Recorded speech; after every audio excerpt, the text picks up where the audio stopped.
memiliki pengalaman 10 sorry, memiliki pengalaman 10 tahun, di mana sebelumnya juga menjabat sebagai CEO Office di salah satu e-commerce di Indonesia. Nah, pembicara kedua kita pada malam ini ada Mbak Novita Imelda. Beliau saat ini menjabat sebagai Chief Operating Officer di Female Daily Network. Nah, dengan pengalaman 10 tahunnya juga, Mbak Novita membangun Female Daily Network ini dari awal. Nah, pembicara ketiga kita malam ini adalah Mbak Agustina Samara. Beliau merupakan Chief of People and Corporate Strategy dari Dana Indonesia. Mbak Tina juga memiliki berbagai pengalaman di lintas industri. Nah, saat ini Mbak Tina juga aktif sebagai coach and mentoring di beberapa kegiatan. Nah, kita langsung aja masuk ke sesi untuk diskusi dan tanya jawab pada malam hari ini. Boleh langsung ke pertanyaan pertama, next-nya. Oke, untuk membahas konteks lah ya, supaya teman-teman di sini juga tahu, memahami sebetulnya apa sih pembahasan kita malam hari ini. Nah, saya mungkin ingin menanyakan nih, sebenarnya apa sih merger and acquisition tersebut gitu ya, terus apa perbedaan dari dua strategi itu, dan pro kontranya juga apa. Mungkin bisa dibantu Mas Arfi untuk menjawab pertanyaannya. Oke, thank you Fazri ya for the opening. Terima kasih juga rekan-rekan sekalian yang sudah hadir di malam ini. Malam-malam semangat ya semuanya. Mungkin saya jawab dulu, merger and acquisitions gitu ya, M&A, atau bisa disebut M&A. Jadi kalau typically by definitions, M&A itu biasanya refers ke konsolidasi dari dua bisnis atau lebih untuk bertujuan untuk mendapatkan better synergies dari dua bisnis tersebut gitu. Kalau kita lihat ada dua komponen ya, ada merger sama acquisitions gitu. Kalau merger itu lebih sifatnya konsolidasi dua bisnis, jadi dua bisnis menjadi satu. Biasanya ada entitas baru yang terbentuk di situ. Sedangkan kalau acquisition sifatnya lebih ke take over untuk dari sisi satu bisnis ke bisnis yang lainnya. Sifatnya biasanya lebih dari sisi company yang besar mengakuisisi company yang lebih kecil gitu. Tujuannya macam-macam, bisa horizontal, bisa vertical for a different purpose gitu. Tapi sekarang ini terms-nya udah mulai dipakai interchangeably. Karena acquisition memiliki konotasi yang lebih negatif dibandingkan dengan merger. Jadi walaupun banyak companies ini sebenarnya sifatnya lebih ke akuisisi, tapi banyak yang bilangnya di media itu lebih ke merger. Karena kita melihat akuisisi ini lebih kayak hostile sifatnya. Karena sifatnya adalah sesuatu perusahaan ini take acquire atau take over usaha lainnya gitu. Jadi banyak yang Indian menggunakan terms M&A sebagai label yang dipakai secara interchangeable gitu. Dan even di corporate finance pun memakai terminologi M&A ini sebagai M&A deals, nggak ngomonginnya merger deals atau acquisition deals gitu. Nah, tadi mungkin Fazri juga menanyakan tentang perbedaannya ya. Kalau perbedaan ada beberapa faktor kalau saya lihat gitu. Satu, masalah prosedurnya. Gimana prosedurnya kalau merger lebih ke forming a new entity, jadi biasanya ada perusahaan baru yang dibentuk dari situ. Sedangkan kalau akuisisi itu lebih kayak apa ya, fully take over gitu. Jadi tidak ada entitas baru yang dibentuk. Malah biasanya perusahaan yang di-acquire itu memiliki entitas nama yang dipakai menggunakan parent company-nya atau company yang mengakuisisi. Itu yang pertama. Yang kedua, tadi juga nama, terkait nama ya. Biasanya kalau merger itu ada nama baru, kalau akuisisi itu nggak ada nama baru gitu. Secara komparatif stature-nya juga beda. Kalau merger biasanya lebih ke apa namanya, size-nya sama perusahaannya. Kalau akuisisi lebih sifatnya yang besar mengakuisisi yang kecil. Terus secara decision making-nya juga beda. Kalau biasanya kalau merger itu lebih mutual, sedangkan kalau dari sisi akuisisi itu lebih kayak ada yang sifatnya mutual juga, tapi lebih banyak juga yang sifatnya lebih ke hostile. Jadi tidak ada understanding yang sama dari sisi company yang di-acquired. Jadi itu berbeda juga ya, berbeda kasus kan berbeda-beda sifatnya juga gitu. Kalau pros and cons-nya sebenarnya banyak ya. Mungkin saya gabung jadi satu aja nih, M&A pros-nya apa sama cons-nya apa gitu. Pertama lebih dari sisi market dominance. Of course kalau mengakuisisi company baru sifatnya akan lebih mempunyai competitive edge yang lebih tinggi lah ya. Baik itu malah horizontal atau vertikal yang saya sebut. Yang kedua masalah efisiensi operasional. Karena harapannya dengan mengakuisisi company baru ini banyak learnings ataupun proses yang bisa dikonsolidasikan. Jadi yang akan menjadikan lebih efisien. Terus yang mungkin yang salah satu yang paling penting juga masalah time to market gitu ya. Kan mungkin kalau kita develop dari awal itu bakal takes time gitu. Sedangkan kalau kita akuisisi atau merger itu kita bisa men-take over the resources, know-how sama talents juga kita bisa cepat dapetinnya gitu. Itu dari si pros-nya gitu ya. Kalau cons-nya apa ya? Cons-nya itu mungkin satu adalah masalah typical change management, masalah culture clash. Biasanya itu perusahaan punya culture yang lumayan melekat kepada perusahaan tersebut. Nah, biasanya kalau M&A ini ada banyak issues yang gagal karena nggak bisa menyatukan dua culture tersebut gitu. Terus yang kedua, masalah business priorities yang mungkin berbeda, terutama di merger ya. Karena kalau merger ini sifatnya kan adalah punya dua kepala. Jadi CEO-nya ini biasanya menjadi kayak co-manage the company. Kayak mungkin example yang gampang GoTo lah ya, Gojek sama Tokopedia yang barusan ini terjadi gitu. Terus yang ketiga dari sisi masalah business fit juga. Jadi mungkin kalau secara theoretical it's actually make sense gitu dua company jadi satu. Tapi kalau pada practicalnya it's very difficult to kind of merge the two business together gitu. Itu juga banyak case yang terjadi di market gitu. Itu mungkin jawaban singkat dari saya, Fazri, terkait dengan ini. Oke, thank you banget Mas Afri. Cukup detail ya teman-teman ya apa yang disampaikan Mas Afri tadi. Nah, mungkin pertanyaan yang sama Mbak Tina boleh nambahin mungkin? Ada yang mau ditambahin? Ya, adding to tadi Mas Alfi bilang ya bahwa merger itu mutual benefit di mana dalam konteks kalau di Dana gitu ya kita more on the acquisitions one karena kita pakai namanya karena kan saya mewakili Dana dan I'll do the some of the definitions yang praktikalnya bahwa kalau di Dana kan kami mengakuisisi satu perusahaan konsultan ya untuk engineers-nya gitu. Jadi menggunakan hostel. Jadi namanya nebeng jadi ke dananya gitu. Sementara kalau merger itu bicara mutual benefit between the company that maybe they wanna larger the scope and the business side-nya. Itu untuk Oke, thank you Mbak Tina. Wah, teman-teman tuh udah dikasih kisi-kisi di depan sama Mbak Tina apa yang Dana lakukan ya untuk acquisition. Nah, untuk pertanyaan selanjutnya mungkin nah ini sebetulnya kita tahu lah ya merger and acquisition itu salah satu exit strategies yang dilakukan di perusahaan. Nah, sebetulnya apa sih exit strategy dan kenapa merger and acquisition itu salah satu kategori dari exit strategy tersebut? Boleh Mas Arfi minta tolong jawabannya? Oke, thank you Fazri. Ya mungkin by definition aja ya, exit kan meaning keluar kan. So exit strategy adalah rencana yang dibuat oleh satu investor atau satu business owner untuk likuidasi mereka punya investment di satu aset. Di sini mungkin lebih banyak ke bisnis ya. Jadi ini kenapa M&A falls under this category karena dalam M&A ini ada istilahnya melikuidasikan sebuah investment. Apalagi kalau misalnya akuisisi ya. Kalau akuisisi actually kita selling out our shares to the new investors gitu ya, to the new owners of the company gitu.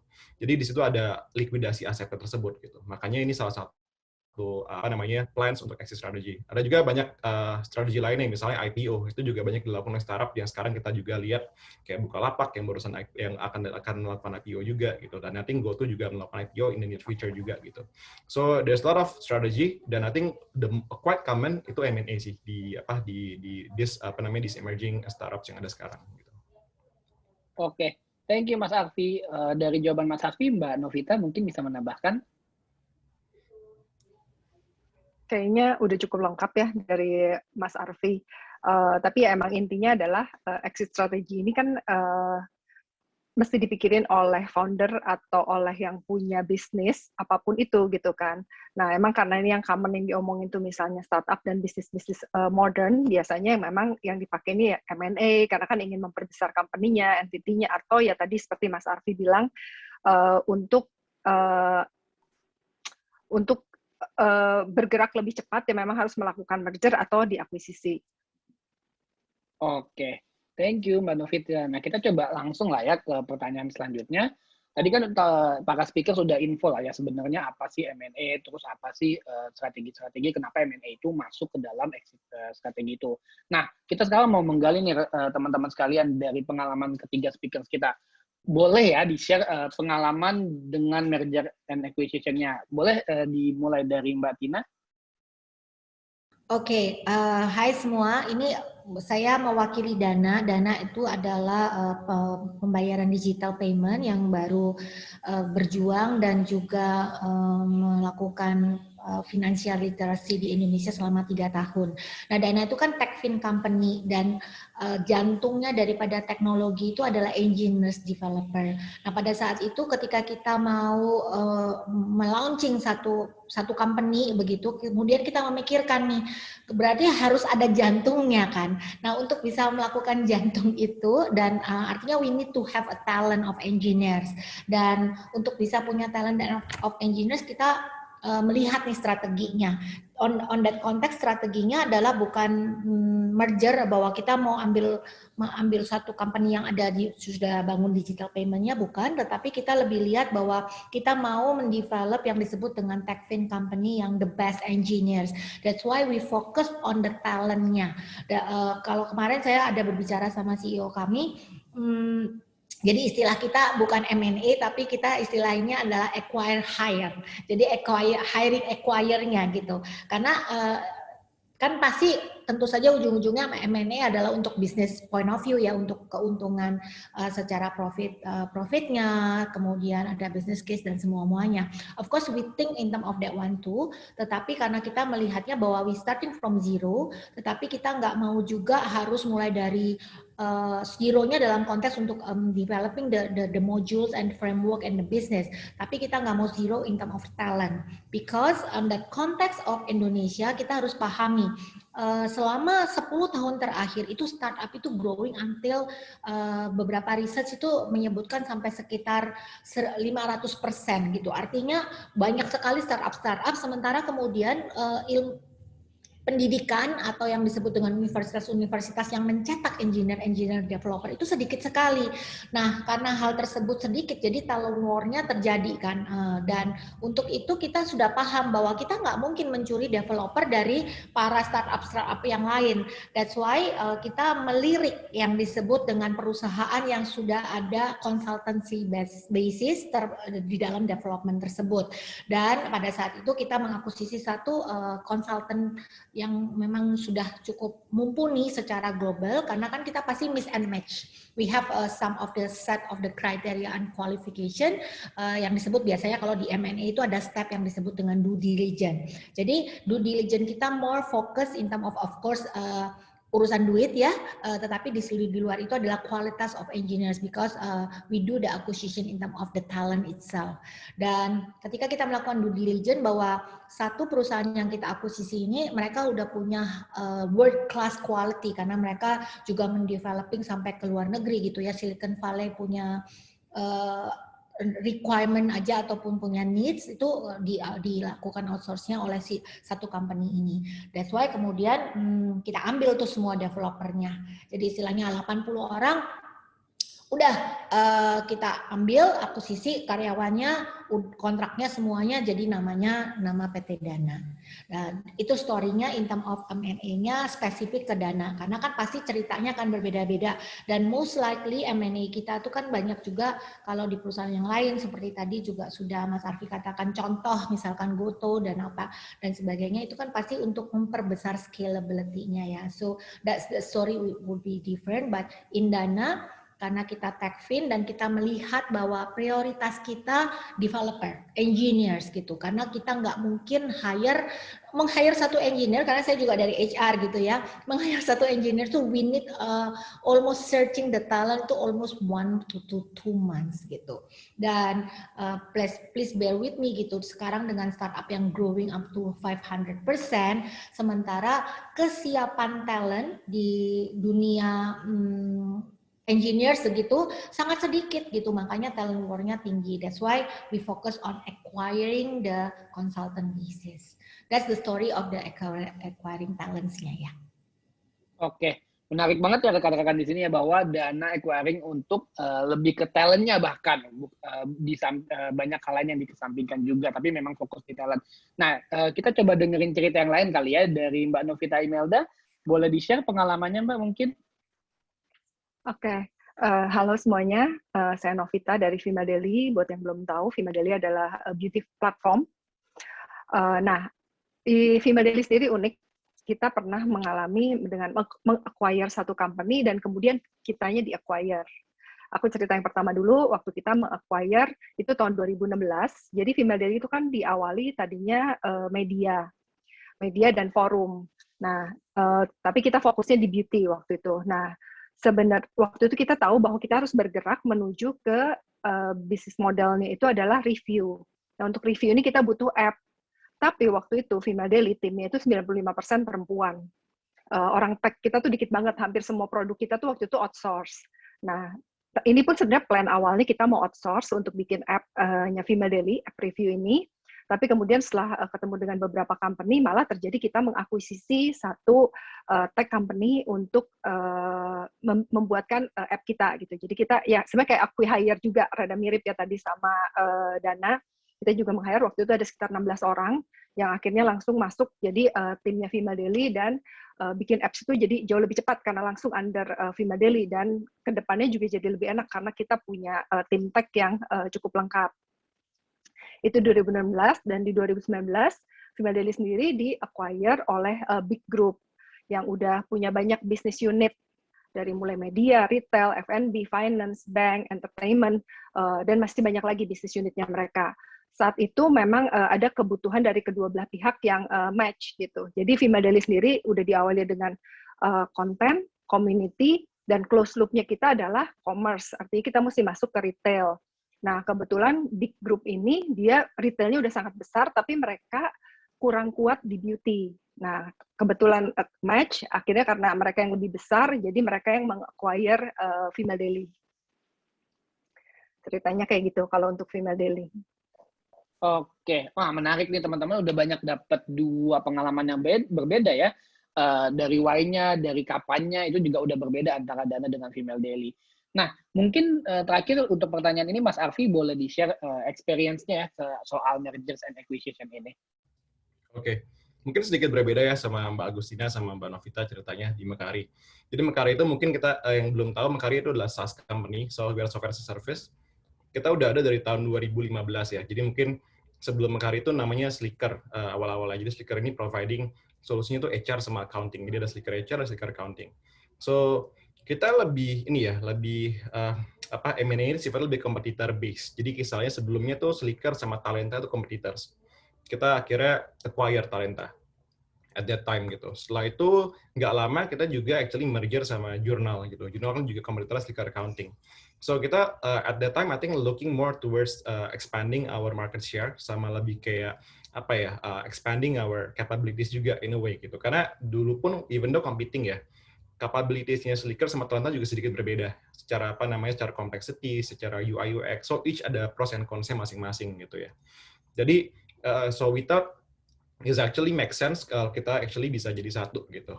So itu ceritanya waktu apa namanya terbentuklah Mekari gitu. Jadi kan sebelumnya Slicker, akuisisi Talenta, baru merger sama Jurnal. I actually joined the company after the merger, to be honest gitu. Jadi saya setelah udah jadi Mekari baru saya join. So I think saya involve lebih banyak post merger activities ya. Jadi kan kalau kita habis merger banyak banget tuh permasalahannya lah ya. Masalah culture, masalah proses, masalah data, masalah teknologi stack-nya juga gitu. So saya banyak involve di situ gitu. Mungkin yang saya lebih banyak involve juga adalah pada saat kita recent acquisitions-nya, recent M&A lah ya. Kita ngomong sama kontak CRM gitu. Jadi kita ngelihat juga what we're trying to build is actually an operating system for the SME business kan. Dimana kita ngelihat ada kebutuhan apa lagi nih yang Mekari bisa coba solve for the customers. So, and we're looking at CRM as a potential apa namanya tambahan solusi di situ gitu. Makanya kita explore for additional apa namanya solusi lah. Di situ comes in the picture si kontak CRM gitu. So sama ya, prosesnya juga sama tadi mungkin dari sisi dana sama dari Female Daily juga ada due diligence-nya segala macam. So we're looking more into like banyak hal yang kita lakuin untuk analisanya dari sisi proses bisnis prosesnya, terus kayak resources-nya, people-nya, teknologinya itu juga kita lihatin juga sih sebelum melakukan decision untuk M&A atau belum gitu. So dari situlah kita mulai melihat kalau dilihat juga saksi luar ya, itu banyak sekali menggunakan M&A sebagai strategi untuk ngelakuin expansion. Kenapa? Karena secara time to market-nya itu jauh lebih cepat dibandingkan dengan build sendiri. So, apalagi kalau ngomongin startup ya, time is of essence gitu. Jadi makanya kita ngelihat juga startup sebanyak sekali leverage this kind of strategy. Karena kita mau capture market at the soonest as possible gitu. So, I think that's a brief story about Mekari and M&A story-nya seperti apa gitu, Fazri. Oke, thank you Mas Arfi. Nah teman-teman, ini beda-beda banget ya point of view. Jadi malam ini kita bakalan belajar banget lah ya dari experience ketiga speakers kita di malam hari ini. Nah, boleh next question? Tadi kan udah dibahas lah ya, kenapa dan apa model M&A yang dilakukan oleh ketiga companies ini.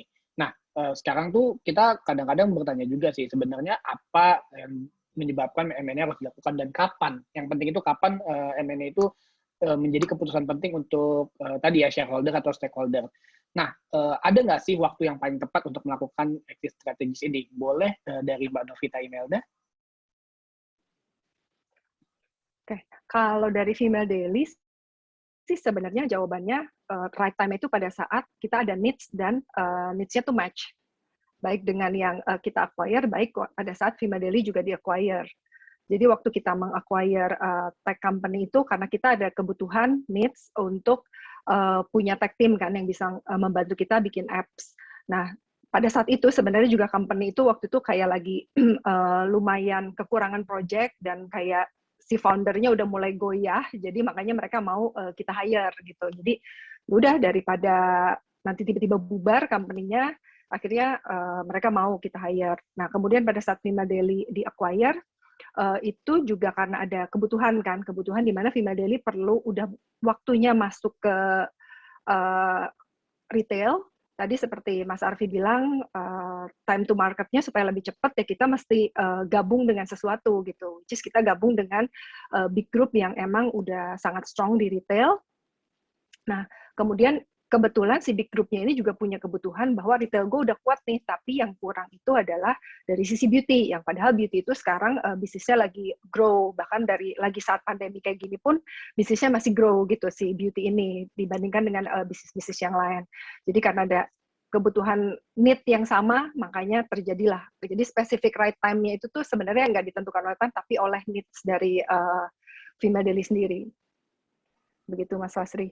Oke, thank you Mbak Novita. Menarik teman-teman di sini bahwa menurut Mbak Novita dan pengalamannya untuk nggak ada waktu yang tepat. Yang tepat adalah ketika memang kita butuh dan kita ketemu apa yang kita butuhkan. Gitu. Nah, menarik banget. Selanjutnya mungkin kalau dari point of view-nya Mbak Tina, boleh di-share Mbak Tina kapan waktu yang tepat untuk melakukan M&A ini?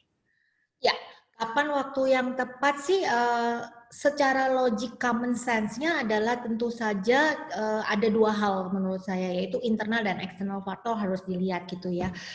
Misalkan kita contoh simple belum ke dana gitu ya, misalkan kita mau mengakuisisi atau memerger restoran sama restoran ya, kita bisa katakan kecil-kecilan gitu ya, nggak usah organisasi, restoran sama restoran digabungin jadi satu gitu.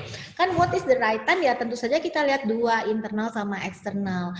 Eksternal adalah sekarang tuh bisnis restoran lagi laku apa enggak sih gitu kita lihatnya gitu. Kalau emang lagi nggak ada booming terkait restoran, why we need to enlarge our economy scalability untuk mergerin dua restoran gitu. Dan jadi kita lihat dulu dari eksternalnya juga. Nah, eksternalnya ada opportunity, tapi kemudian dari internalnya kita lihat juga kita punya duit nggak untuk beli satu restoran lagi gitu. Kalau nggak punya duit juga nggak bisa kan. Jadi pertama eksternal itu kita harus tahu, dan ketika timingnya bahwa eksternalnya menyanggupi dengan potensi market yang ada, bahwa kita memperbesar itu adalah untuk for the future scalability dan economy wise, kita harus grab, dan grabnya pun dengan internalnya kita punya duit atau enggak.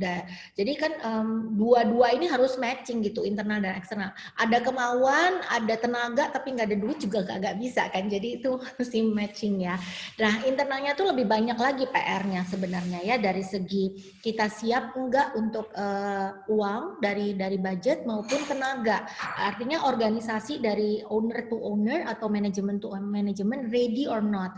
When you merge or acquisition, artinya akan ada terjadi culture shock, ada layoff-nya, you ready or not if with the layoff misalkan gitu. Kan restoran sama restoran digabung, ada 5 koki sama 5 koki, ada 10 koki ini sekarang. Nah, lu masih mau pakai 10 kokinya atau lu masih harus layoff 5 koki, dan layoff itu kan butuh duit juga ya. Jadi kapan right time-nya, ada duit, ada internal dan eksternalnya matching. Nah, in the context of dana, kita melihat right time-nya adalah 3 tahun lalu ya, kita bicara sebenarnya 4 tahun lalu karena due diligence-nya aja 1 tahun gitu. Kita melihat bahwa it's a right time for us karena kita memang sudah masuk di digital era. Itu ngomongin right time dulu ya. Right time for Dana to create the financial literacy to help Indonesia, karena Pak Jokowi kan juga mencanangkan yang disebut dengan financial literacy. Right time untuk karena kita juga sudah masuk ke digital era, dan right time juga karena the education in terms of digital itself sudah mulai berjalan gitu. Kita nggak, terus terang Dana nggak mulai dari nol gitu. Mungkin teman teman saya yang sebelah sananya sudah mulai duluan ya untuk mengeducate orang pakai payment dengan digital money gitu. Nah, kami udah mulai dengan ada sisa-sisa mengambil sisa-sisa daripada sudah educate, tapi masih panjang cerita karena 270 juta penduduk masih belum terdigitalisasi. Nah, kita lihat right time-nya secara ekonomi dan eksternalnya cocok nih right time bahwa sudah masuk ke dunia digital, dukungan dari government ada, dan kita nggak mulai dari nol gitu, tinggal mengeducate dan meleverage. Lalu supaya cepat, kayak tadi juga udah Mas Arfi sebutin bahwa kalau startup tuh taking time gitu ya. Nah, yang tadi saya bilang gitu, aku nggak mau dulu pompa jantung lagi untuk create jantungnya gitu. I want to have that jantung langsung gitu supaya hidup gitu. Masalah nanti gue bentuk tangannya gimana, mukanya gimana, ntar dulu. Tapi yang penting jantungnya udah berdegup. That's why I'm finding the company yang disebut dengan jantung adalah engineers, langsung dia bisa coding gitu dan nggak mau lagi cari-cari lagi. That's why right time-nya adalah I'll find kan bisa aja aku bisa cari company yang mana aja kan gitu kan, ataupun aku bisa beli startup yang lain, misalkan Dana bisa beli startup yang ada cuma 10 orang atau 20 orang, tapi kita carinya developer yang punya quality. Jadi once kita acquire langsung kenceng jalannya codingnya, featuresnya langsung ada gitu, tinggal kita crafting bentuknya mau kayak gimana. Itu dari tambahannya Mas Fadli. Oke, thank you Mbak Tina. Menarik banget ya. Jadi emang ada external factor, internal factor. Udah kedua itu udah meet, belum tentu lagi kita harus pikirin lagi apa kondisi perusahaan kita gimana. Nah, itu point of view dari Mbak Tina. Terakhir mungkin Mas Arfi boleh menambahkan Mas? Menurut Mas Arfi Mekari sendiri tuh right time buat Mekari kemarin tuh apa gitu? Oke, mungkin tadi udah komprehensif banget ya jawabannya Mbak Tina sama Mbak Novita gitu. Saya nambahin aja, kayak tadi mungkin masalah availability of funds. Itu kan juga ngomonginnya nggak cuma transaction funds-nya aja kan. Karena kita juga mesti mikirin tadi yang Mbak Tina juga sempat singgung, masalah post transactions-nya, di mana kita banyak ada resources and money yang perlu di-spend even after the transactions gitu. Itu perlu dipikirin matang-matang juga sih sebelum engage di M&A gitu. Sama yang kedua, yang eksternal ya, terkait dengan prospek. Sama kita cari pacar lah misalnya gitu. Misalnya kita udah ada nih, kita udah mapan, udah punya stable jobs gitu. Tapi kan prospeknya ada nggak nih di market gitu untuk kita coba cari. Misalnya sudah ada juga. Kita cocok nggak sama bisnis kita sekarang gitu? Apakah secara culture, secara visi usaha, secara market gitu, mendukung tujuan bisnis kita gitu. Jadi itunya juga perlu di-consider sih. Jadi right ini sangat subjektif juga tergantung dengan kondisi dan situasi si startup atau company yang mau melakukan M&A ini gitu. Baik dia sebagai acquiring company ataupun dia sebagai acquiring company gitu. Karena perlu banyak konsiderasinya juga yang perlu dipikirkan. Maksudnya kalau kita ngomongin hanya sebatas transaksinya saja mungkin itu lebih gampang ya. Kita mikir kita punya uang nih, kira gimana spend-nya aja gitu. Tapi kalau kita ngomongin overall strateginya itu yang perlu dipikirin lebih matang. Karena setelah akuisisi ini kan juga banyak bottlenecks ataupun change management efforts yang perlu dilaksanakan gitu. Apakah kita sudah punya secara fondasinya sudah kuat atau belum gitu. Nah, itu yang perlu dipikirkan secara lebih matang sih. Jadi mungkin right di sini lebih dari sisi perspektifnya itu apakah sudah ready atau belum si perusahaan ini. Terutama lebih dari sisi yang lebih acquiring company-nya ya dibandingkan dengan yang acquiring. Karena kalau acquiring-nya kan dia lebih melepaskan kontrol bisnisnya. Jadi lebih mudah buat dia. Dia let go of the business gitu. Malah dia sebenarnya enak dapat funds-nya kan, dapat investment funds-nya, dia bisa actually just start new thing ataupun mungkin dia istirahat dulu gitu. So again, mungkin case-nya di Mekari waktu itu mungkin ada dua sisi lah ya. Dari sisi Slickernya kita juga udah punya intention dan punya funds untuk actually invest. Dari sisi lawannya pun mereka punya strategic intent gitu yang kita ngelihat kita bisa sama-sama nih bareng-bareng to grow the business, especially we are targeting the same segment juga gitu. So kita punya istilahnya mungkin business fit lah ya antara kedua company tersebut gitu. Jadilah kita lakukan M&A itu gitu. Itu Fazri mungkin penambahan dari saya. Oke, thank you Mas Arfi. Nah, jadi rekan-rekan di sini udah dapet 3 point of view lah, dan tiga-tiganya berbeda banget nih. Kapannya Female Daily Network itu acquiring dan diakuisisi, terus kapan Dana meng-acquire satu company, dan gimana juga yang tadinya Slicker yang sampai jadi nama Mekari itu right time-nya tuh kapan untuk melakukan merger and acquisition ini. Boleh next slide dibantu?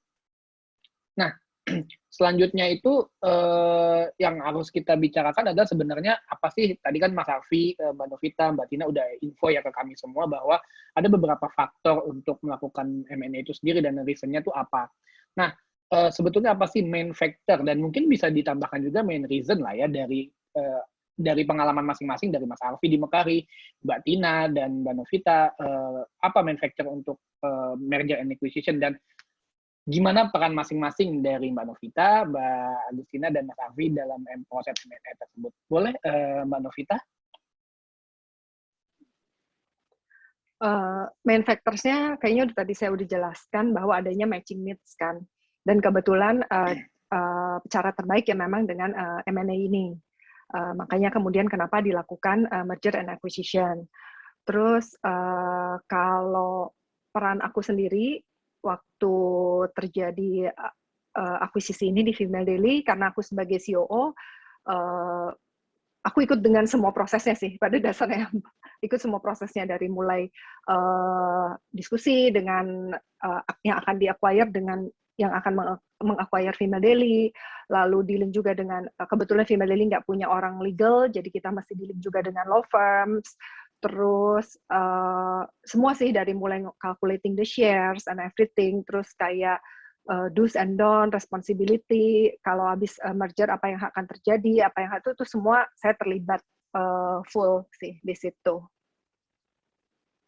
Oke, thank you Mbak Novita. Tapi aku boleh tanya lah ya, kalau misalkan dia kan sebagai CEO berarti end-to-end activities-nya tuh dilakukan gitu untuk mau akuisisi atau mau diakuisisi.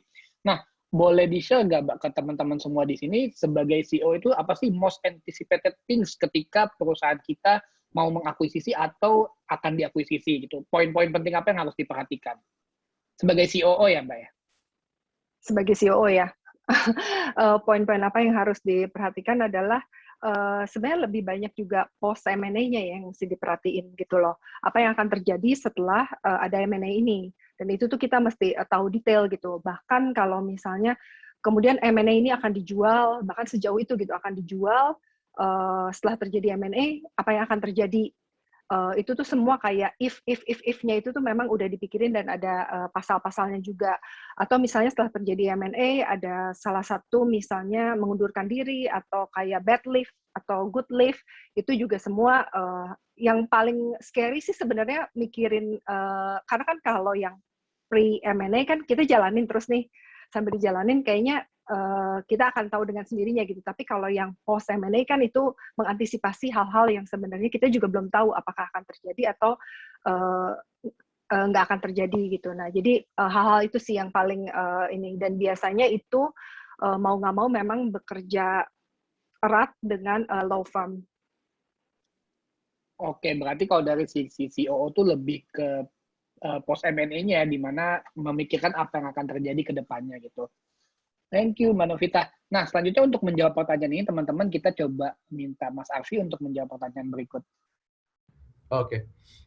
Mungkin tadi sama kayak Mbak Novita ya, terkait dengan faktor apa yang penting itu udah saya bahas sedikit sebelumnya, di mana kita perlu tahu ada needs-nya seperti apa, perlu juga make sure secara yang kita mau kawinin ini perusahaan seperti apa nih, secara business needs-nya, business match-nya, terus kayak founders-nya, manajemennya, staff-nya seperti apa, basically due diligence process lah ya, kita perlu dalamin dari sisi itunya juga. Sama mungkin tadi terkait dengan juga post M&A implications-nya gitu, seperti apa. Di sini mungkin yang terkait dengan who are usually involved in the process pasti banyak ya, pasti ngomong masalah of course the CEO, the CFO, or the management teams lah, basically masih involved. Biasanya finance team, terus kayak lawyers, and dari sisi yang di query-nya pun pasti akan ada involvement dari sisi beberapa key staff-nya juga yang akan kita interview juga untuk seperti understanding how they work, kayak behavior seperti apa dan lain-lain gitu. Kalau saya dulu involvement-nya sebenarnya as I mentioned saya lebih ke post M&A-nya, jadi lebih ke change management-nya. So, saya ngeliat ada beberapa critical area sih yang perlu dilihatin. Pertama data gitu ya. Kita ngomongin data ini kadang kita ngomongin akuisisinya beda-beda caranya. Apakah bisa dibikin konsisten sehingga perusahaan yang post M&A ini punya konsistensi masalah data definitions gitu.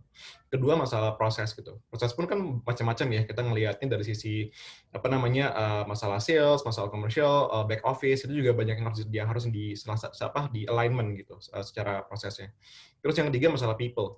again tadi Mbak Tina juga mention gitu, kita punya 5 koki nih di masing-masing company. Apakah ini akan jadi 10 koki karena kita skala lebih besar, atau kok bisa dibikin lebih streamline gitu. Nah, kita kan perlu ngomongin masalah people change management seperti apa, dan masalah apa namanya capacity planning, terus masalah refreshment plan dan lain-lain gitu. Dan yang terakhir yang nggak kalah penting adalah masalah product alignment. Karena kita ngomongin kayak misalnya Mercari gitu ya, kita kan juga as we know ada 2 produk yang competing gitu. Karena kita kan acquire atau M&A sama competitors. Kita ada Slicker, ada Talenta, ada juga Journal gitu. In the end, we actually decided it doesn't make sense to have kayak multiple products serving the same solution gitu. Jadi kita decided untuk kayak go with core products yang kita mau coba push to the market gitu. Kita go with Journal sama Talenta. Nah, itu juga decision seperti itu juga harus dipikirkan juga. Sebenarnya karena implikasinya kan juga ke dalam banyak hal ya, kayak masalah proses, masalah teknologi, masalah produknya. So, all those things kalau kita nggak matang-matangin preparations-nya, itu it will actually implicate a lot of things. Kayak, principle basic-nya aja lah, masalah employee moral gitu ya. Itu juga akan sangat impacted. Kayak misalnya kita ngomongin, kita nggak gampang tuh, karena kita kan dulu sebenarnya brand-nya kan Slicker kan. Pada saat kita decided untuk sunset Slicker instead of Talenta ataupun Journal, itu jadi kayak banyak internal teams yang merasa demotivated karena merasa brand-nya termakan lah gitu. Nah, itu kan juga istilahnya something yang soft element yang kita berpikirin juga di luar hard elements lainnya gitu. Mungkin itu sih yang bisa saya share, Fazri, dari sisi Mercari. Oke, thank you Mas Arfi. Nah, tadi kan Mas Arfi sempat mention lah ya soal data, gimana untuk alignment data, dan satu lagi itu poin penting tadi saya catat adalah change management proses. Nah, Mas Arfi sebagai CEO Office dan Special Project di Mercari, ada tips khusus nggak Mas buat rekan-rekan di sini sebagai CEO Office apa aja yang harus diperhatiin banget gitu untuk post merger ataupun pre M&A itu? Oke, kalau pre-M&A-nya, again, I think I would emphasize more on the due diligence prosesnya. Make sure as much data-nya di-gather untuk bisa understanding the business, dagingnya lah ya, apa aja tuh yang perlu kita lihat, pros and cons-nya apa, sama risk mitigation-nya bagaimana setelah di-acquire gitu. Itu pre-nya. Kalau post-nya mungkin saya lebih ngelihat gimana bisa bikin satu kayak squad ataupun tim yang jadi kayak change management agents di dalam company gitu, untuk bisa menyelaraskan culture ataupun way of work yang kita mau coba drive di company tersebut gitu. Dan try not to be jangan rakus pengen beresin semuanya at the same time, karena pasti it takes time gitu, it takes a process. Jadi kita mungkin prioritasin mana yang matters most dulu, yang paling critical for the business impact, kita kerjain situ dulu gitu. Baru kita mulai lihat elemen-elemen lain yang bersinggungan dan punya impact yang juga lebih besar di amplify dari situ gitu. Jadi it's a matter of prioritization, sama juga kita ngelihat capacity dari sisi internal company seperti apa. Mungkin itu Fazri dari saya. Oke, thank you Mas Arfi. Nah, itu teman-teman yang harus diperhatikan dan tips-tips dari CEO Office Mercari kalau misalnya nanti ke depannya teman-teman di sini melakukan M&A proses gitu. Nah, terakhir Mbak Tina, boleh dibantu jawab apa sih main factor untuk M&A, dan siapa aja kalau waktu di Dana kemarin itu ya yang involved dalam prosesnya? Oke, siapanya dulu deh ya, yang involved dalam prosesnya udah pasti CEO-nya gitu ya, sama finance-nya, karena urusannya kan duit-duitan beli dan itunya, sama ya di HR-nya, karena kita lihat di sini siapanya itu sebenarnya kita melihatnya dari 4 pilar ya. Ada people, ada proses, ada teknologi, sama ada asetnya. Jadi siapa saja tuh udah pasti orang legal dan compliance itu perlu, karena kan kita mau lihat proses. Apalagi kalau di Dana konteksnya adalah kita finance company, di mana kita dipantau oleh BI begitu, dan kita harus punya follow all the compliance in terms of regulasi, kita harus dapat license dan semuanya. Meaning berarti kan entity-nya harus didaftarkan, dapat license dulu, kita harus ngeran satu produk. Itu tidak semudah dengan seperti kayak restoran mau bikin menu langsung kita bisa dapat gitu ya. Kalau kita harus ada aturan legalnya, dan itu ada polisi-polisinya ya, BI lah, OJK dan semua, terutama BI karena kita di bawah naungan Bank Indonesia. Jadi kalau khusus untuk financial industry, I think harus dipikirkan bahwa yang pertama kali involve tuh harus legal dan compliance juga. Jadi legal compliance karena urusan proses ya, proses itu dari segi hukumnya, dari segi kita harus merging lagi proses itu seperti apa. Karena konteks di Dana adalah kami memerger suatu software developer consultant. Bagaimana kita men-change the culture and process dari sistem kerja man days yang kita bayar hourly insentif ke employment insentif yang 1 bulanan gajinya gitu. Nah itu skimnya dan semuanya prosesnya harus ada. So siapanya adalah legal, finance, CEO sama HR-nya, karena ngomongin orang ya, people pasti ada HR-nya di situ. Bagaimana kita convert in term of the scheme dan gajinya, kemudian teknologi. Nah teknologi memang CTO kita tidak involve di awal, tapi kan teknologi itu bicara urusan kita investasi uang dan teknologi itu depresiasinya berapa, kita harus invest teknologi barukah, kan sama juga seperti saya kasih contoh tadi restoran gitu ya, even restoran seperti apa, kan Anda memiliki teknologi yang mungkin bahasa sederhananya teknologinya Anda adalah penggorengannya pakai listrik kah, pakai manual kah, kemudian nanti ketika kita akan merger atau kita membeli satu restoran lagi, masih mau menunya pakai penggorengan manual atau harus pakai listrik gitu. Nah itu kan kita harus mengerti bahwa ketika kita beli perusahaan tersebut, teknologinya ikut dibeli nggak? Jadi teknologi ikut dibeli atau people-nya. Nah itu kan dua itu yang biasanya punya duitnya lebih banyak gitu ya. Lu beli orangnya atau teknologinya gue nggak mau beli. Nah itu kan dealing-dealingannya, negosiasinya pada saat habis due diligence sama aset ya. Kita mau beli restoran nih, dia punya 5 cabang, 7 cabang, mana yang itu, atau semua restorannya dibeli, ada yang rental atau enggak. Nah itu juga pengaruh karena kita nanti mau ngantornya di mana, seperti kemarin kami mengakuisisi yang satu ini, ya kita nggak bisa ngantor ke sana karena requirement-nya adalah kita mau crafting our startup office premises-nya itu startup banget gitu ya, jadi open space, nggak ada, harus ada mainannya, harus ada tempat tidurnya, duduknya harus melingkar, nggak mau kayak nonton film gitu, meja kayak ke sekolahan gitu, nggak mau. Nah sementara kalau di consultant basis kan they don't care in term of the premises, karena yang penting lu duduk diem aja dengan laptop udah bisa, which is nggak bisa karena di Dana we want to create a fun working environment, meaning berarti we need to change that premises. Jadi 4 tadi ya, people, proses, teknologi, sama aset. Dan main reason why Dana doing the M&A most likely talking about the talent. Jadi kita fokus kepada production ability-nya, kemudian specialization in term of the knowledge of the person itself. Karena kita tahu bahwa people itu matters for us untuk growing the company. While dari urusan budget, karena Dana ada naungan shareholder, dua shareholder raksasa ya, dari M-Finance sama M-Tech, ya tinggal confirm gitu bahwa ya kita dapat duit segini gitu ya. Mungkin beda dengan kasusnya teman-teman yang mungkin harus lahir dari modal nol yang harus cari investor. So it's totally different story on that part gitu. Itu buat nambahin Mas. Oke, Mbak Tina, thank you banget penjelasannya. Nah, ini udah banyak banget teman-teman hari ini dapat sharing experience lah ya dari 3 speaker kita. Nah, selanjutnya saya coba mau merangkum lah ya apa isi diskusi kita malam ini. Boleh dibantu?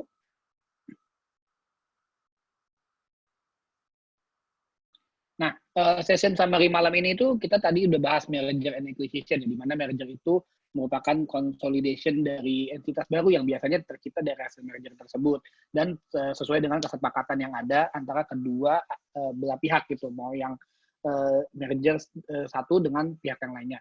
Nah, yang kedua itu ada acquisition, di mana in terms of generalnya ketika ada satu company yang besar mengakuisisi atau membeli company yang lebih kecil.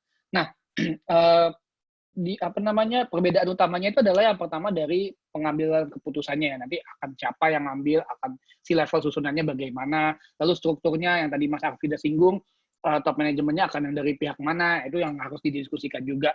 Lalu untuk shares-nya yang tadi Mbak Novita juga udah info bahwa pembagiannya akan seperti apa ya, itu yang harus diperhatikan dalam M&A ini. Nah, selanjutnya itu ada exit strategi, di mana M&A merupakan bagian dari exit strategi tersebut. Tadi udah disampaikan bahwa ini adalah rencana dari founders atau shareholders yang di awal invest ke sebuah perusahaan untuk exit lah, entah tadi untuk likuidasi investmentnya atau untuk tadi Mas Rafi bilang ya, mau untuk bangun company lain atau mau untuk beristirahat juga sesuai dengan keputusan si shareholder tersebut. Nah, tadi udah di-share juga teman-teman di mana ketiga perusahaan ini sempat melakukan M&A, di mana kalau Mekaari itu menurut Mas Arfi ini udah common practice lah ya di SaaS industri di Indonesia bahkan di dunia gitu. Di mana kalau di Mekaari sendiri itu kita keputusannya dilakukan karena kita nggak harus build lagi produk yang baru, kita acquiring kontak untuk mengakselerasi market juga gitu, terus kita bisa lebih speed up go to market strategi kita dan untuk acquiring pengetahuan baru. Nah, kalau Dana beda nih rekan-rekan. Tadi Mbak Tina udah sampaikan bahwa sebagai fintech startup ini untuk simplify. Tadi ada istilahnya acquire gitu. Bahkan Dana lebih fokus kepada talent-talent yang ingin diakuisisi dari company yang diakuisisinya tersebut. Nah, dibanding Dana melakukan cari lagi company yang tadi Mbak Tina bilang bisa 1-2 bulan, memakan waktu yang sangat lama, better untuk acquire satu company yang udah memiliki 80 engineer yang hebat-hebat gitu. Nah, dan yang udah familiar dengan apa sih produk yang mau dibangun ke depannya gitu. Nah, lain lagi cerita dari Mbak Novita tadi di FDN, pernah akuisisi small companies, pernah juga diakuisisi oleh konglomerasi yang besar lah ya, yang community focus startup juga. Dan dia udah ada media, udah ada retail, di mana tadi ketemu nih needs-nya antara kebutuhannya Mbak Novita dengan kebutuhan si perusahaan besar tersebut. Next-nya boleh? Nah, challenge-nya juga tadi udah disampaikan ketiga speakers kita, di mana yang pertama itu pasti due diligence lah ya, harus kumpulin banyak data, kumpulin soal data keuangannya si perusahaan tersebut, kesehatannya gimana sih, terus orang-orangnya gimana, culture-nya gimana, tuh harus diperhatikan dalam due diligence tersebut. Terus, challenge yang terjadi, ini khususnya di Mekaari lah ya, karena acquiring competitors, apalagi yang diakuisisi itu 2 produk yang compete dalam market yang sama. Nah, itu yang harus diperhatikan yang menjadi challenge si Mekaari yang disampaikan oleh Mas Arfi. Nah, selanjutnya tadi juga disampaikan ketiga speaker kita sepakat bahwa harus ada culture alignment nih teman-teman di antara satu company dengan company yang lain di merger maupun di acquisition activity. Nah, itu harus diperhatikan. Apalagi dengan tim structure yang udah pasti baru lah ya. Misalnya dari akuisisi atau dari merger tersebut, pastilah top level management sampai di bawahnya itu harus direstrukturisasi dengan baik. Nah, yang terakhir itu ada chain management proses yang nggak kalah pentingnya menjadi challenge di M&A ini. Nah, selanjutnya yang terakhir, kapan sih sebetulnya yang tadi saya tanyakan juga yang paling bagus untuk melakukan M&A? Di mana tadi Mbak Novita sudah sampaikan, ketika kedua belah pihak menemui needs mereka. Ada kebutuhan, dan ketemu nih yang bisa ngasih kebutuhan itu siapa. Nah, dari Mas Afi juga, gimana si pembeli itu menyelamatkan yang membeli salvation investment fund-nya, menyelamatkan investasinya mereka. Ada punya duit lebih nih, tadi Mbak Tina ya, info bahwa Dana ada duit lebih dan memang harus kita butuh nih untuk build satu tim gitu ya, kita membeli satu perusahaan yang isinya untuk fokus ke talent-talent engineers-nya gitu. Nah, terus untuk akuisisi, kapan sih kita pengen diakuisisi misalnya gitu. Tadi udah diinfokan kalau misalkan kita punya budget yang limit nih untuk menjalankan perusahaan. Terus untuk scale up, kita nggak punya dana yang cukup, atau kita butuh pengetahuan-pengetahuan baru dari teknologinya. Tadi Mbak Tina udah sampaikan, apakah kita membeli teknologinya atau enggak. Nah, itu juga dibutuhkan waktu yang tepat, kapan sih kita melihat ke internal company kita. Nah, terus yang terakhir juga tergantung dari objektif dan keinginan si founder-founder tersebut. Tadi Mekaari contohnya, di mana untuk akuisisi satu company, itu berarti kita mau speed up go to market, kita mau reach market yang lebih besar, karena kan sama juga tuh. Terus kita juga mau memiliki satu solusi yang baru untuk customer-customer yang ada. Next, boleh? Nah, main factor yang tadi juga sudah dijelaskan, saya akan summary singkat aja di sini. Depending on company-nya, tadi udah disampaikan, ada yang untuk integrasi vertical itu untuk mendapatkan dana tambahan investment dari company yang mengakuisisi untuk acquire talents dan product proposition juga. Nah, siapa-siapa aja yang harus di-involve nih dalam proses M&A? Tadi Mbak Tina udah menjelaskan secara jelas lah ya, founder, investor, terus ada tim finance, legal, compliance. Nah, itu memang harus diikut-sertakan dalam proses M&A ini. Lalu Mas Arfi membagikan pengalamannya sebagai CEO Office. Mas Arfi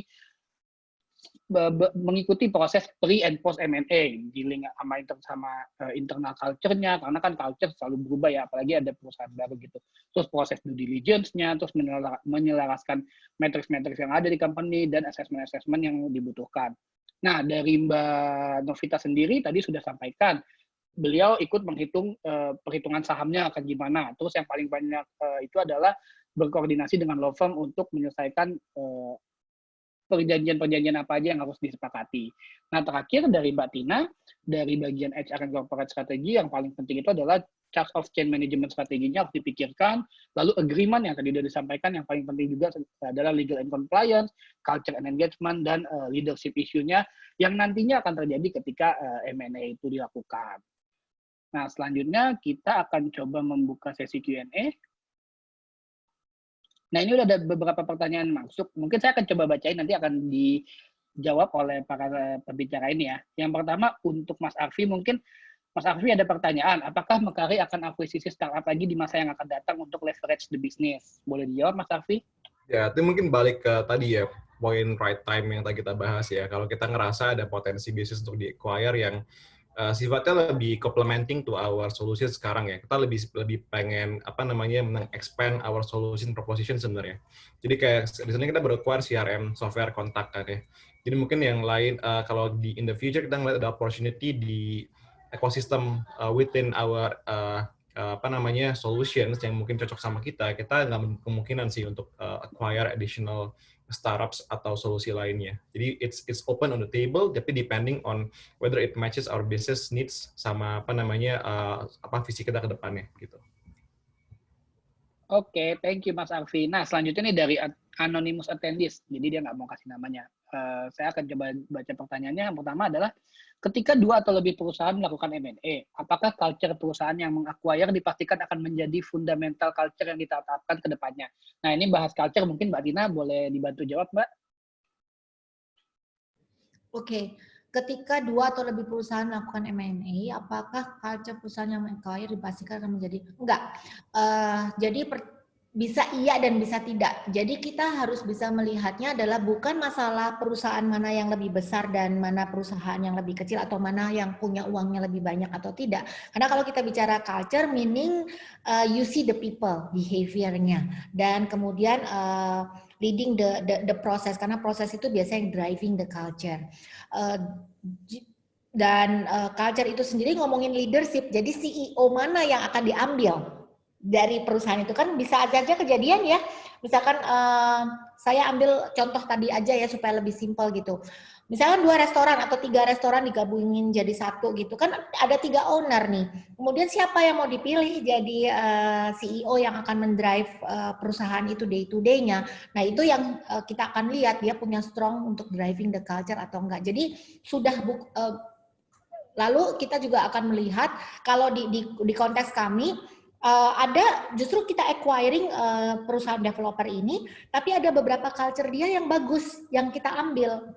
Jadi nggak harus exactly head to head kita ambil ini berarti semua culture kita ambil gitu. Culture meaning kita lihat proses mana ataupun scheme mana atau behavior mana yang bagus yang kita akan adopt, kita bikin jadi dana punya culture gitu. Jadi dalam konteks ini pada saat itu misalnya kita melihat bahwa culture-nya setiap Senin pada saat itu mereka ngumpul bareng pagi-pagi jam 9, briefing, huddles gitu. Dan itu berlaku konsisten banget dan mereka akrab, 80 engineers itu akrab sekali. Dan kita melihat itu bagus kan, bahwa huddles, update every single morning loh. Every single Monday morning. Makanya kita namanya Mondem, Monday Demo, karena ngomongin teknologi ya, setiap minggu itu kan pasti ada fitur-fitur yang baru, yang di-update, bugs-nya ada yang di-fixing gitu. Dan itu kita update setiap minggu, setiap hari Senin pagi. Makanya namanya Mondem. Dan itu kita ambil jadi culture besar di Dana dan itu menjadi keunikan di Dana. Setiap Senin kami melakukan namanya Monday Demo, jadi check-in point. Sebelum pandemik itu kita kumpul di ruangan besar, semua orang setiap Senin ngumpul. Ya, yang birthday lah, yang inilah dan update produk. Dan pada saat pandemik seperti ini dengan Zoom juga sama. Setiap Senin jam 9 kami berkumpul 750 orang untuk check-in point gitu. Jadi jawabannya adalah tidak selalu bahwa itu urusan besar dan kecilnya culture tersebut, tapi what do you want ketika kemudian merger dan kita mau bentuk satu culture lagi dengan nama entity yang baru, dan kemudian kita lihat mana yang bagus dari setiap perusahaan yang kita M&A itu kita ambil gitu dan kita membentuk menjadi satu. Semoga menjawab Mas Fasri.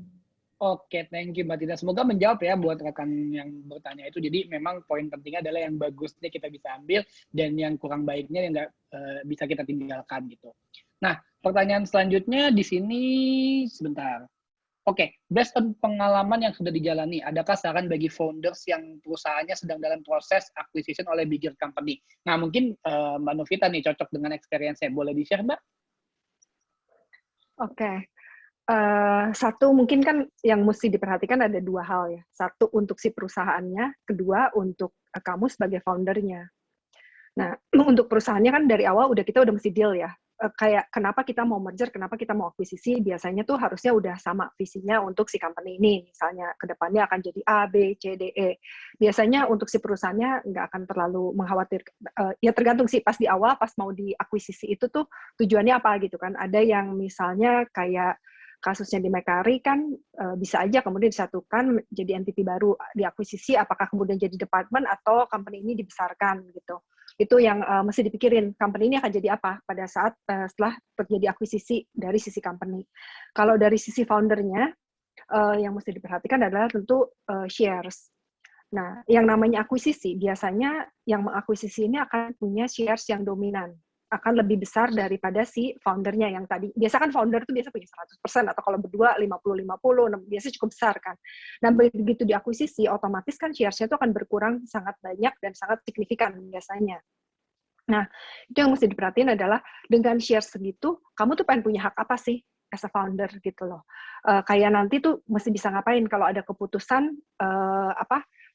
hak aku seperti apa dengan jumlah shares itu. Tapi itu juga kalau lebih detail lagi sih bisa dibedain tuh antara jumlah shares dengan hak veto. Jadi ada tuh founder yang misalnya jumlah shares sedikit, tapi tuh sebenarnya hak keputusannya tuh lebih besar gitu, persentasenya daripada shares-nya dia. Itu juga udah bisa diatur, itu mesti diperhatiin.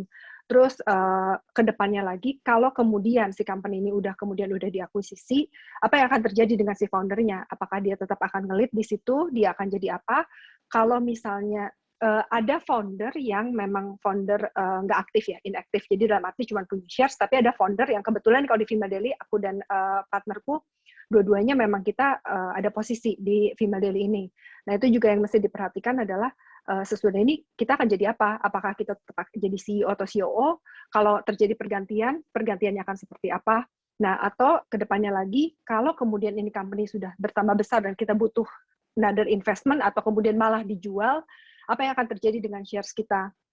Kan sebenarnya nanti yang mengakuisisi itu akan jauh lebih dominan dari kita. Nah, itu ada hak-hak kita yang mesti diperhatikan kalau kemudian nanti shares kita lebih sedikit. Jadi intinya mikirin nih nasib kita kalau udah diakuisisi sebagai founder, apa yang akan terjadi?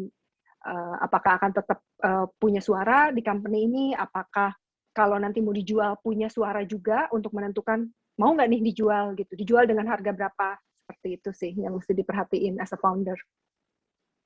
Oke, thank you Mbak Novita atas jawabannya. Semoga menjawab ya untuk rekan yang tadi bertanya. Nah, kita langsung ke pertanyaan selanjutnya. During the M&A process, is there any moment you can share about things that didn't go as planned? How did you handle the situation? Mas Arfi, boleh minta tolong jawab pertanyaannya, Mas? Sebentar ya, is there any moments you can share about things that didn't go as planned? Oke, mungkin saya bisa bahasnya yang post kali ya.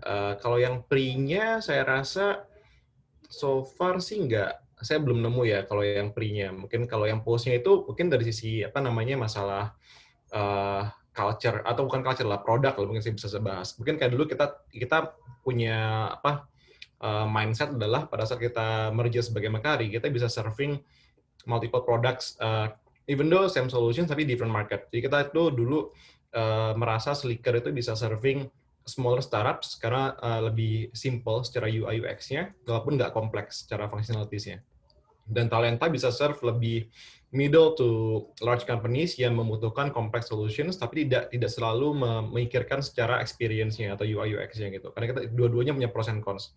Tapi as we go along, kita ngelihat produk ini kayak somehow competing juga in a way gitu. Jadi even smaller companies ada yang requires a very complex payroll calculations gitu. Dan itu kita ngelihat semakin ke sini ya kita nggak bisa idealis juga untuk keep both products on the table gitu. Walaupun kita kemarin juga sempat ada efforts untuk kayak memodernisasikan si Slicker ini supaya bisa keep up sama development talenta juga gitu. Jadi itu mungkin salah satu learnings yang lumayan jadi penting buat di Mekari juga, di mana kita harus bisa decide which products we want to focus on sama which one to let go sih. Sebenarnya salah satu poin yang utama yang kita mau coba tegaskan lah ya, karena apalagi kalau sifatnya mengakuisisi atau M&A sama competitors, pasti in the end akan ada salah satu yang akan kita sunset gitu secara produk gitu. Itu mungkin salah satunya. Yang kedua mungkin yang nggak go as planned adalah secara konsolidasi proses atau efisiensi gitu ya. Karena kita ngerasa mungkin dengan melakukan M&A ini bisa ada beberapa proses yang terkonsolidasi. Tapi in fact karena begitu berbeda secara prosesnya sendiri, kita nggak bisa mengkonsolidasikan itu menjadi satu new proses yang kita harapkan. Karena mungkin secara teori, kan sama-sama HR solution, sama-sama accounting solutions, bisa dong harusnya gitu. Tapi enggak juga gitu, karena memang sifatnya secara implementasinya, terus kayak kompleksitas produk itu berbeda juga. Jadi in the end, ada beberapa fungsi yang malah menjadi complementing, bukan malah mereplace gitu. Jadi itu yang kita lihat juga. Jadi mungkin learning-nya adalah yang kita hipotesakan di awal nggak selalu akan jadi kenyataan pada saat kita sudah melakukan post M&A activities-nya gitu. So I think that's kind of learnings yang saya bisa share sih di sini gitu, Fazri. Oke, thank you Mas Arfi. Semoga menjawab ya untuk rekan yang bertanya tadi. Nah selanjutnya ada pertanyaan lagi buat Mbak Tina nih Mbak. Refer ke pengalamannya Dana nih, seberapa worth-kah langkah untuk acquire engineering company beserta talentnya? Nah, apa saran bagi kami perusahaan yang sudah berjalan namun consider untuk melakukan M&A sejenis Dana untuk memenuhi kebutuhan product development kami? Boleh dijawab Mbak Tina? Sorry Mbak, mungkin masih di mute.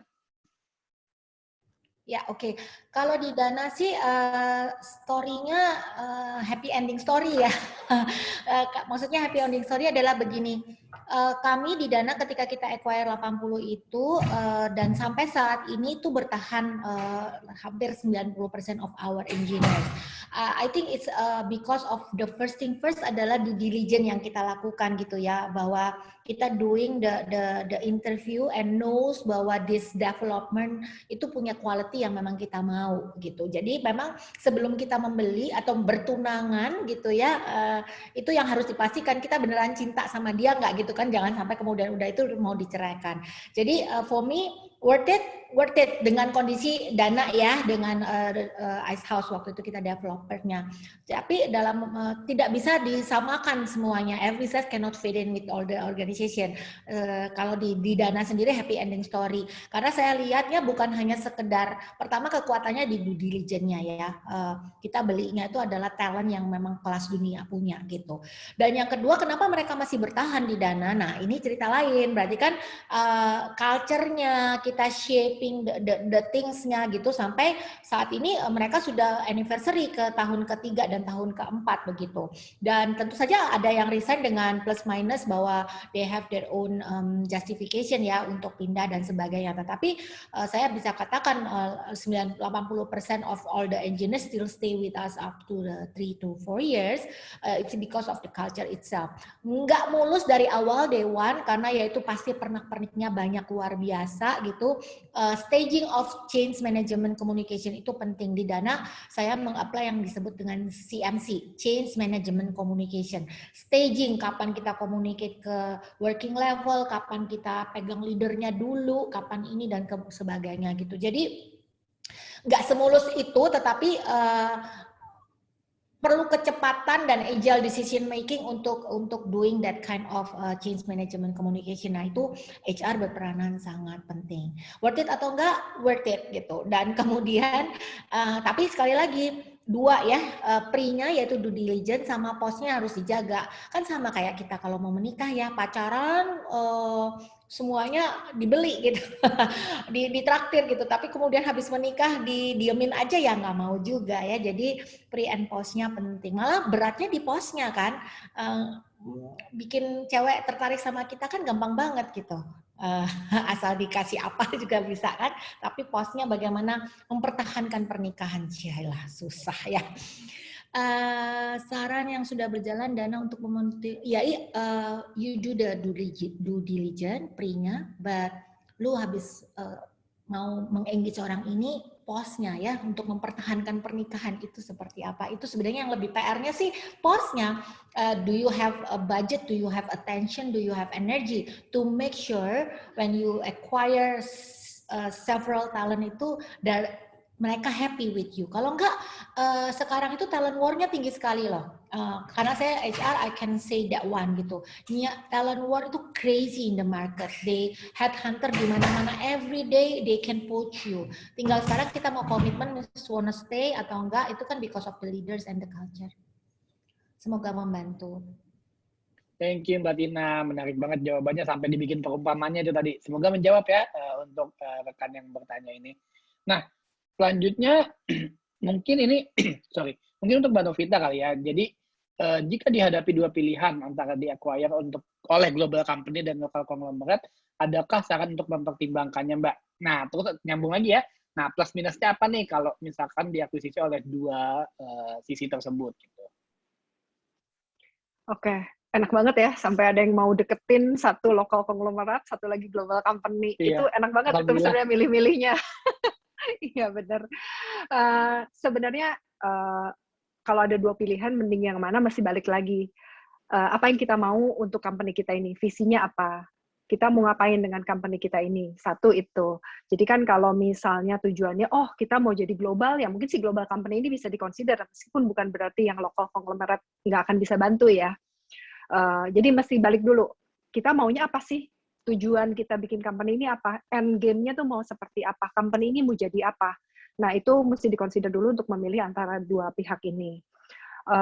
Terus, habis itu ya baru kita pilih-pilih nih pro and cons-nya dengan kondisi si dua pilihan ini gitu kan. Ada kemungkinan kan misalnya gini, mungkin saya pakai perumpamaan Mbak Tina yang soal pacaran gitu. Kita satu negara, satu suku aja pasti banyak konflik kan, susah ngomongnya gitu. Apalagi ini global company, beda culture, beda bahasa, beda apa, itu juga biasanya bisa jadi cons yang cukup besar gitu biasanya, kayak gap antara culture gap lah, karena beda negara, beda bahasa, beda ini. Apalagi misalnya kalau negaranya masih yang mungkin basisnya bahasa Inggris mungkin masih better ya, tapi begitu misalnya China atau Jepang yang itu culture-nya itu akan jauh lebih susah lagi gitu loh. Apalagi ada language barrier juga kayak gitu-gitu. Itu mungkin yang mesti dipertimbangkan. Tapi kalau apakah mesti memilih yang mana, memang mesti ditentukan dulu gitu. Kita maunya apa? Kita maunya ngapain sih ke depannya gitu. Pada saat kita habis kawin ini, kita maunya tinggal di luar negeri atau mau merambah berbagai negara, yang mungkin perlu memikirkan si global company ini. Tapi juga mesti tanya balik, si global company dan local conglomerate ini ngapain sih mau akuisisi saya? What's your goal gitu loh. Ada kan bisa aja mau akuisisi, oh cuman buat jembatan doang, tapi habis itu ditinggalin atau dibiarin, ya jangan mau gitu. Tapi kalau misalnya itu ternyata yang satu mau akuisisi memang mau membesarkan company ini bareng sama kita, ya mungkin itu yang mesti dipilih. Yang kedua mungkin yang mesti diperhatikan juga masalah uangnya kan. At the end, pada saat kita sell the company, apa yang akan kamu dapat gitu dengan sell the company ini, sambil dipertimbangkan lagi pro and cons-nya. Nah, kalau ngomongin case-nya disambungin kayak pro and cons, kalau case-nya di Vima Daily yang diakuisisi oleh big conglomerate, benefit-nya lumayan banyak sih sebenarnya. Karena kita mau ke retail, kita tuh udah punya wadah yang kalau kebetulan si big conglomerate ini satu udah di retail, dia punya banyak mall, dia udah punya banyak toko di mana-mana. Jadi kalau mau nebeng tuh enak banget gitu. Bisa shop in shop, bisa buka toko di mall, itu udah gampang banget. Satu itu. Terus karena mereka punya retail knowledge yang dimana sedangkan Vima Daily itu background-nya adalah content dan community, retail knowledge itu dengan enak kan, kita bisa ngajak meeting, ngobrol, mencari tahu lebih banyak tentang si retail knowledge ini. Terus fun relatif lebih aman. Mungkin di sini kalau ada teman-teman yang punya startup, tahu ya rasanya deg-degan tiap bulan dengan cash flow, apakah bisa gajian atau nggak bisa gajian, itu tuh stres banget. Nah, dengan ada yang mengakuisisi kita kayak punya bapak gitu, itu kayaknya tuh lebih tenang gitu. Jadi ada beban yang bisa kita share. Apalagi di kondisi pandemi kayak gini kan. Sebenarnya ini itu juga salah satu kayak pas banget gitu, kita diakuisisi sebelum pandemi. Kalau nggak kan lumayan berat lah kondisi sekarang. Nah, tapi konsepnya juga ada, misalnya kan tadinya sebagai startup tuh kita bisa mengambil keputusan dengan sangat cepat, kayak cuman ngobrol sejauh WhatsApp, gini-gini, oke nggak? Oke, yuk jalan gitu.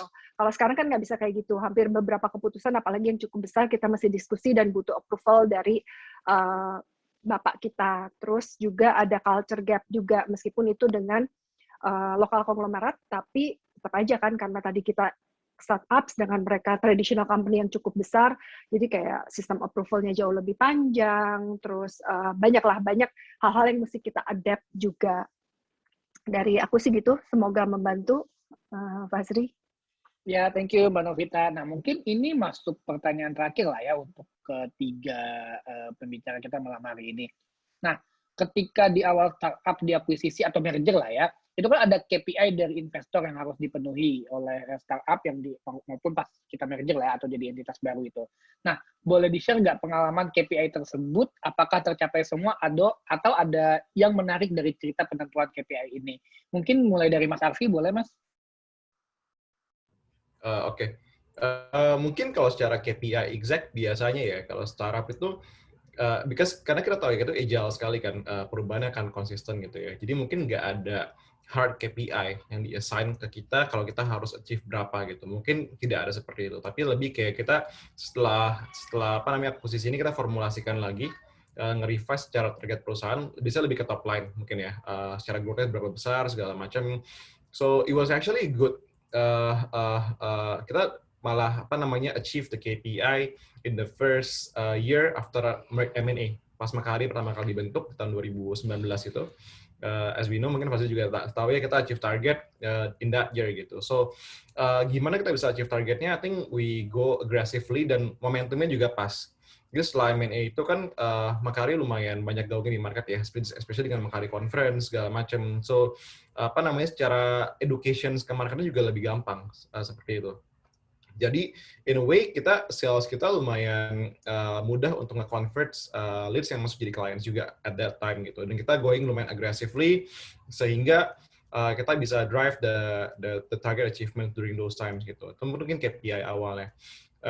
Mungkin yang perlu diperhatiin juga sebenarnya secara KPI ya, kita lebih dari sisi non-numbers-nya juga sih. Mungkin kayak secara cultural alignment-nya, secara business prosesnya, secara data alignment-nya, itu juga mungkin jadi salah satu KPI penting. Kenapa? Karena kalau kita belum bisa menyelaraskan itu semua, operations-nya bakal chaos juga. Jadi biarpun kita udah achieve numbers-nya nih, kalau operation-nya chaos itu bakal short-term lifted gitu. Jadi misalnya kita short-term, oke kita boosting gitu ya, tapi nggak akan sustain. In the end akan crumble tuh semua achievement kita secara numbers gitu. Jadi another critical milestones-nya setelah M&A itu adalah dari sisi make sure at which points kita bisa mulai nge-scale at a bigger one gitu. Jadi dalam artian kan M&A kita kan lakukan beberapa transisi ya, alignment, a lot of different alignments lah ya, masalah culture, people, data, teknologi segala macam. Kita mesti decide at which point kita bisa scale up gitu. Scale up dalam artian bisa kayak double the growth, kayak triple the growth segala macam gitu. Just so happen kalau kita 2020 kan we hit with pandemic ya. Jadi kita a lot of things got impacted juga di situ gitu. Jadi ada beberapa external factors yang ngedrive achievements in 2020 gitu. Walaupun we still have growth gitu at that time, which actually kind of meet investor expectations juga gitu. Tapi kita nggak bisa sesuai dengan target awal yang udah kita bentuk gitu. Jadi mungkin itu sedikit cerita sih. Jadi kalau saya bilang sebenarnya di startup nggak ada definitive hard KPI-nya banget ya masalah M&A ini, tapi lebih dari sisi growth trajectory-nya mau seperti apa gitu. Itu pun kita masih bisa agile, masih bisa berubah-berubah tergantung dengan respons dari market sih gitu Fazli. Oke, thank you Mas Arfi. Nah, mungkin kalau di Dana sendiri Mbak Tina mungkin ada yang bisa di-share dari penentuan KPI ini?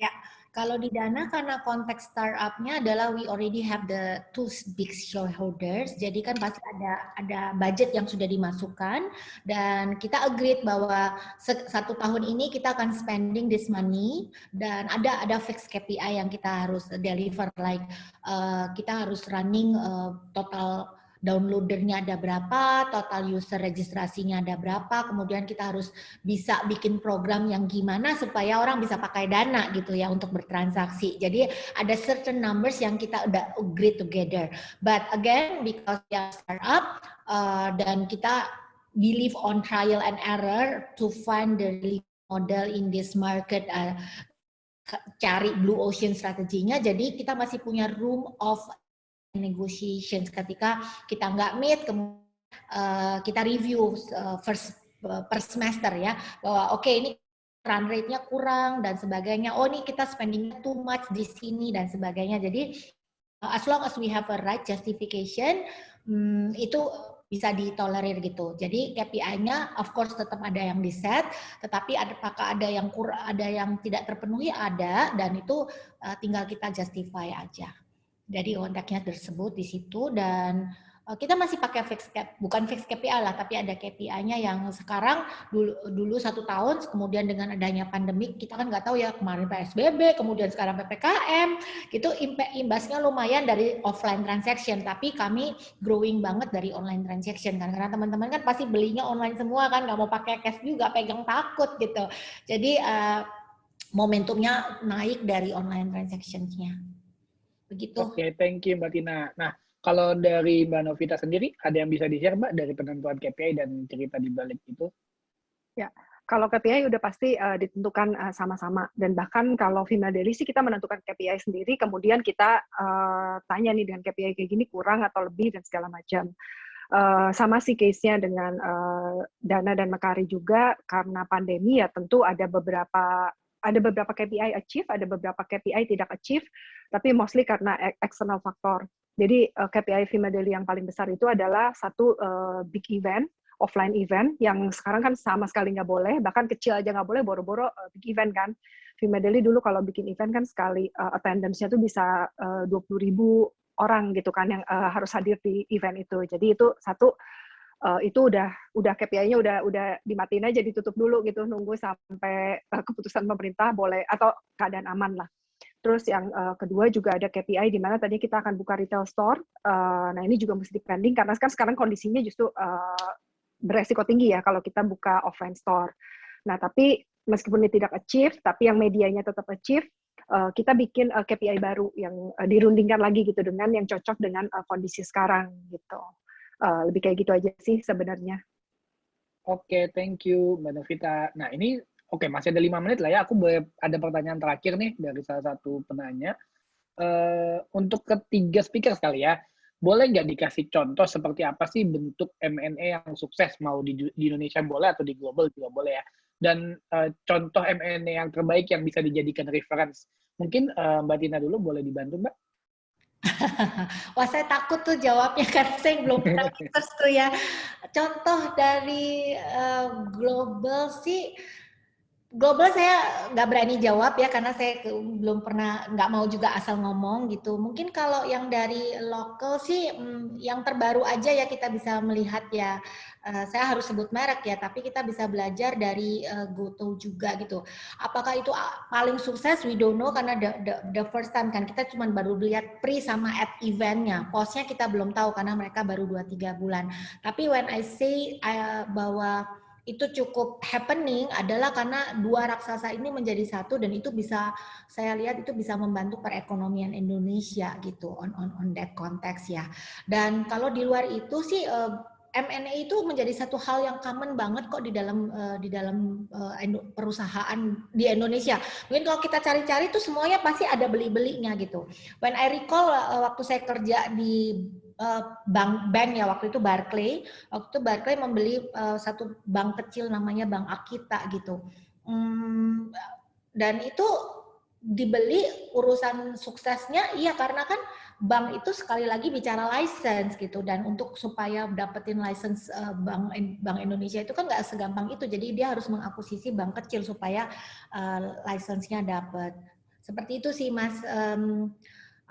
Saya nggak punya research yang terbaik di Indonesia, nanti saya sebut yang ini ternyata enggak, karena it's a very dynamic in term of pre dan post-nya gitu. But I can say in several organization ada beberapa yang dibeli ya, seperti telecommunications itu kan juga sama nih.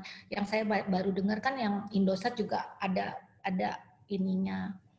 Begitu Mas. Iya. Oke, thank you Mbak Tina. Nggak apa-apa lah ya. Jadi ini kan istilahnya point of view pribadi dari Mbak Tina juga gitu. Karena kan kalau mau lihat yang sukses banget, kita harus lihat datanya, kita harus lihat fakta yang ada di lapangan, yang mana sometimes itu kan konfidensial buat perusahaannya. Nah, mungkin kalau dari Mas Arfi, Mas ada pendapat untuk M&A yang sukses yang bisa jadi reference sama rekan penanya kita ini? Mungkin kalau subjektif ya, Mekari mungkin ya. Sebagai salah satu pegawai Mekari gitu.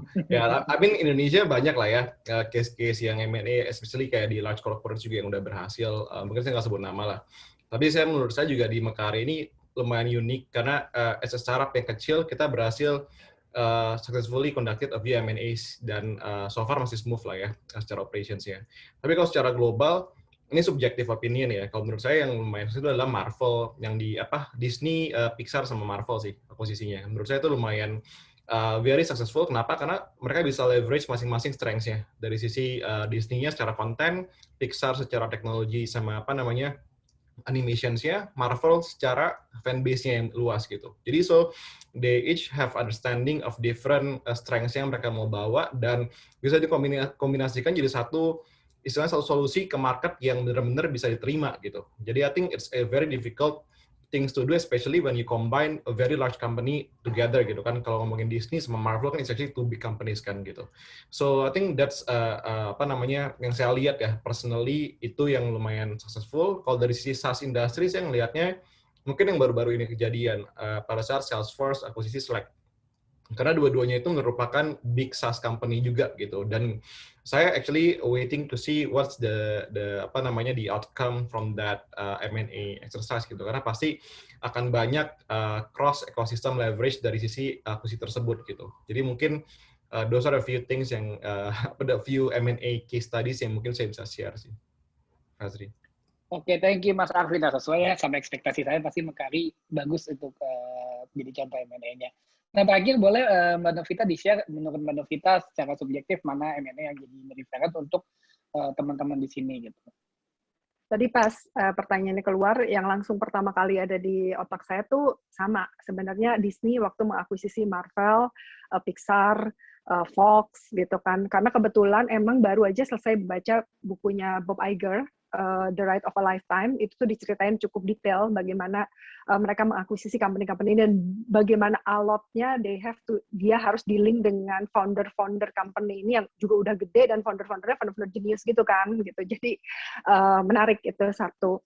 Tapi mungkin karena itu udah diambil sama Mas Arfi, aku mungkin boleh bilang ada satu cerita lagi, mudah-mudahan pada tahu, mungkin Sephora. Sephora ini kan dia company yang sebenarnya tadinya toko jualan brand-brand beauty. Nah, kemudian dia create si brandnya sendiri dengan nama Sephora, tapi dia juga mengakuisisi banyak sekali brand. Jadi sekarang tuh banyak brand sebenarnya under Sephora, dan dia juga create brand-brand under Sephora gitu. Nah, itu tuh jadi, dan brand-brandnya itu tuh dibesarkan dengan cukup baik ya oleh Sephora, ya, bukan cuma asal ada di Sephora gitu. Jadinya itu jadi poinnya banget buat Sephora, karena banyak barang yang kita nggak bisa beli di tempat lain selain di Sephora.